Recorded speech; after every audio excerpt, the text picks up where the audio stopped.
Olá! Então vamos falar agora sobre o Kreutzer número 2 na maioria das edições, mas que para mim, na edição do Paulo Bozizio, que é a que eu utilizo, é o Kreutzer número 1. A edição, ele usa um livro, uma revisão húngara. Essa revisão tem algumas diferenças de posição de estudos. Eu já vi outras edições dessa forma. Então, eu estou falando do estudo 2 para algumas pessoas, do estudo 1 para outras, mas é aquele estudo de semicolcheias que todos nós utilizamos depois para trabalhar golpes de arco.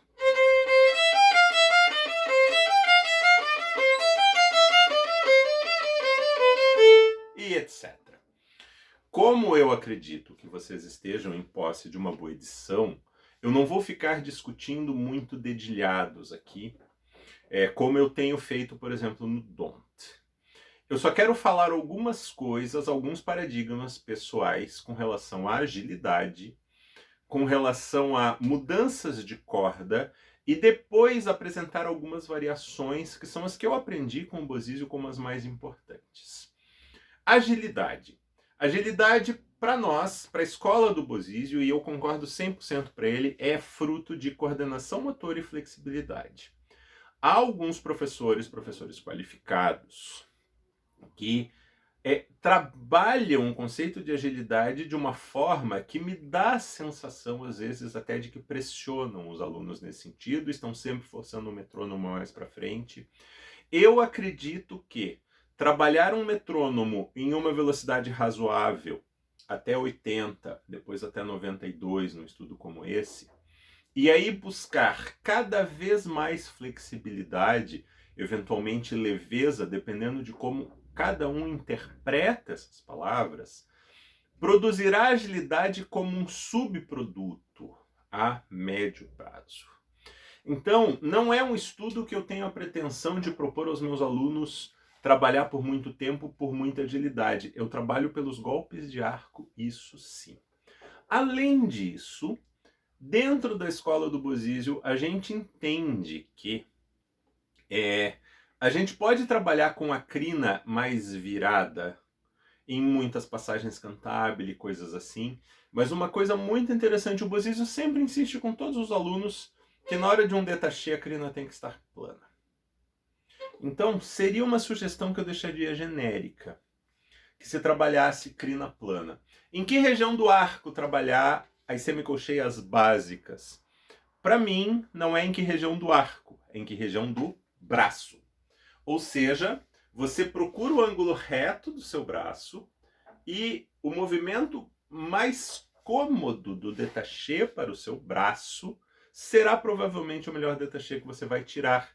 Então a região do arco vai variar um pouco de pessoa para pessoa. Há grandes professores que defendem que o détaché deve ser feito sempre na região central. Felizmente, nem o Soler nem o Bozizio trabalharam isso comigo. Eu sempre tive essa coisa do meio da articulação e não o meio do arco. Dito isso, quais são as variações que eu entendo como as mais importantes?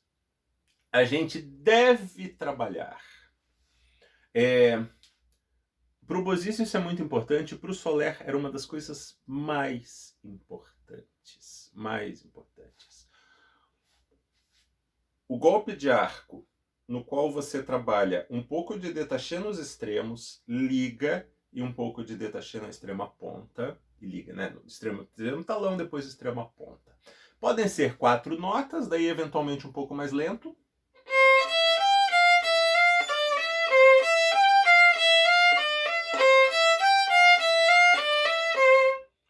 Eventualmente um pouco mais rápido, com 8 notas.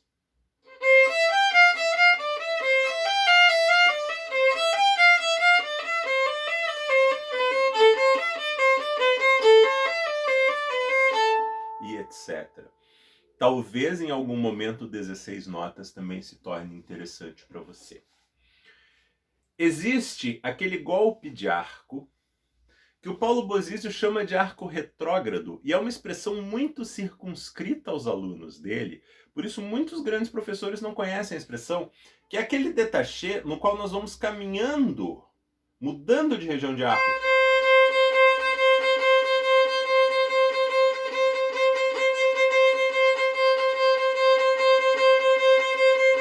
agora eu toquei meio de improviso, não saiu muito bom. Isso também eventualmente pode ser feito um pouquinho mais lento. Arco retrógrado, caminhando na direção do talão, estabilizando, caminhando na direção da ponta, estabilizando. Outras variações de arco, por exemplo, isso.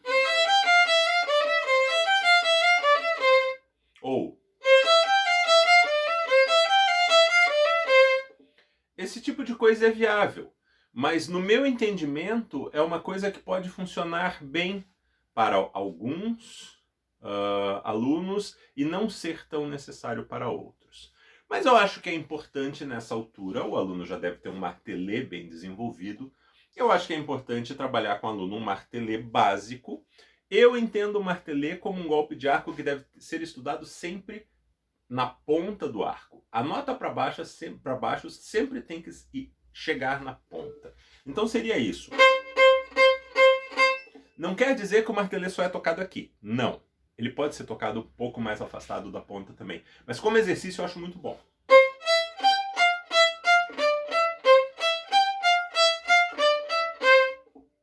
Além disso, Paulo Bozizio sugere sempre arco viotti, que é aquele golpe de arco no qual você faz 2 notas em cada arcada, um golpe de arco variação do martelê, mas não é 1, 2, 3, 4, mas 1, 2, 3, 4, 1, 2, 3, 4, 1, com o 3 e 1 com sforzato. Então seria mais ou menos isso.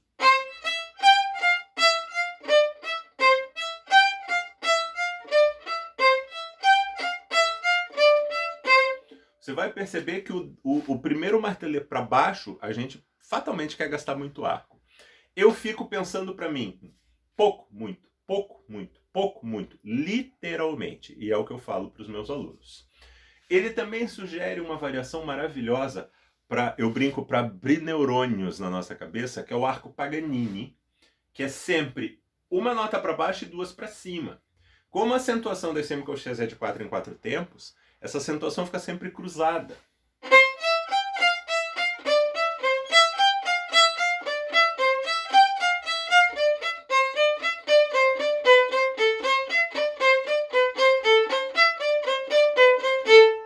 Você conseguir tocar isso olhando a partitura ou mesmo de memória, melhor ainda, sem ter marcado os arcos, você já desenvolveu bastante a sua inteligência violinística.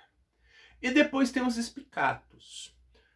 Quando o aluno está tocando Kreutzer, a expectativa é que o spiccato já tenha sido mais ou menos bem desenvolvido. Em todo caso, o meu entendimento de spiccato é que o braço não para, como no détaché. O som para, como no martelê, porque o arco sai da corda dos 2 lados. Mas o braço não para.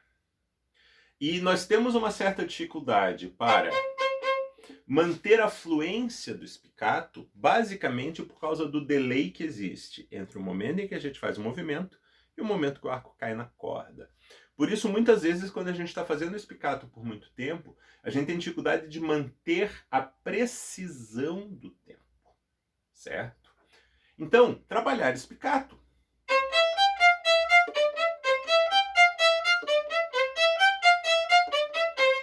Pode ser um pouco mais rápido, pode ser um pouco mais lento. Se você ainda tem dificuldade no início, faça como o Bozizio sugere.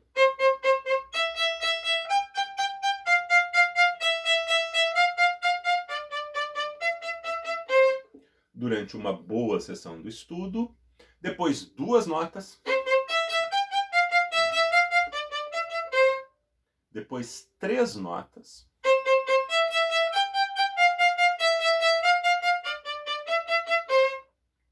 depois 1 nota. Isso costuma funcionar.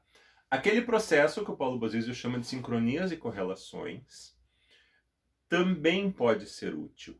Também pode ser útil. Se você quiser ver um pouco a respeito dela, eu falei no meu vídeo sobre o Don't número 1. Pode ser útil tanto para trabalhar o estudo na sua integralidade, como primeira abordagem, como para trabalhar algumas das variações. As variações de spiccato que o professor Bozizio sempre recomenda são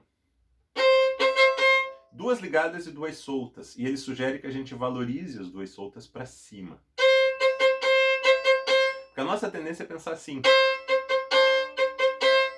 Mas isso é contraintuitivo, a gente pensa nós para cima.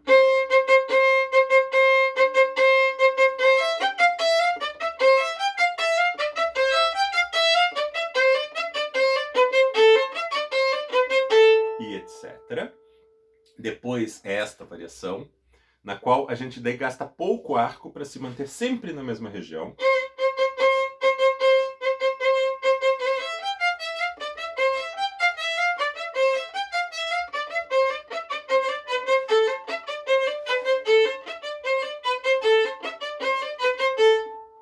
E depois a variação 3, que é esta.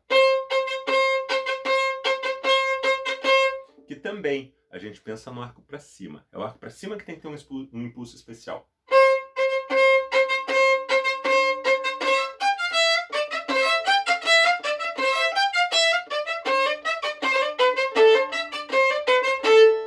Que é uma variação que eu tenho uma certa dificuldade em fazer hoje. Eu tenho uma sequela de uma fratura no braço, que me atrapalha um pouco. Eu já falei muito sobre isso no Instagram, não vou desenvolver o assunto aqui. Eu tenho uma certa dificuldade em fazer essa. Depois pode-se fazer sautier. Também, estude 4, 2, 3, 1. Etc.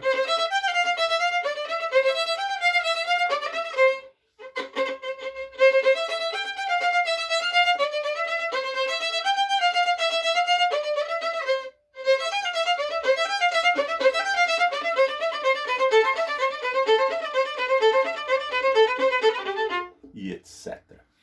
As variações, não necessariamente você precisa trabalhar em cima do estudo inteiro. A sugestão talvez seja de parar mais ou menos aqui. Aqui. Desculpa, eu toquei errado agora esse pedacinho, por um acaso. Pulei uma das sessões. Mas, por exemplo, você chegando até aqui, você já trabalhou essas variações suficientemente. Claro que depois poderia ter muitas outras coisas, poderia ter ricochê. A quantidade de variações que a gente pode fazer sobre um estudo desse é muito grande. Essas são as básicas. Essas são as que eu aprendi, que eu trabalho até hoje para mim em cima desse estudo, né? Por causa da minha fratura, eu trabalhar golpes de arco é muito importante para eu tentar me manter tocando. E outras variações serão coisas mais avançadas, que você fará possivelmente mais tarde e que você passará para um aluno eventualmente de um modo mais esporádico. As variações mais importantes são essas. Com isso cobrimos o básico desse estudo, número 2 para a maioria, número 1 em algumas edições de Kreutzer. Um abraço a todos.